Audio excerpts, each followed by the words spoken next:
அப்பா. வாமா ரம்யா, உட்கார். உனக்காக தான் வெயிட் பண்ணிட்டு இருந்தேன்.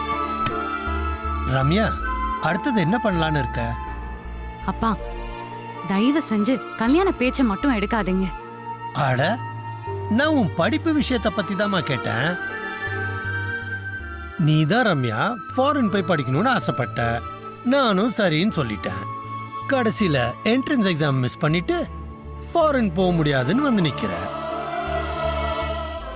அதான் அடுத்து என்ன பிளான்ல இருக்கேன்னு தெரிஞ்சுக்கிறதுக்காக தான்மா கேட்டேன். வேற ஏதாவது கண்ட்ரிக்கு போறியாமா?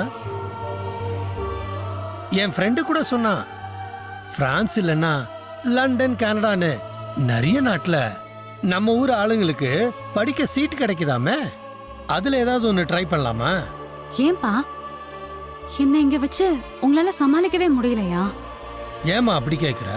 பின்ன என்ன ஃபாரின் அனுப்ப அன்னைக்கு அவ்வளவு யோசிச்சீங்க. இப்போ ஏதாவது ஒரு கண்ட்ரிக்கு அனுப்பணும்னு துடியா துடிக்கிறீங்க. ஏன் நான் இங்க இருந்தா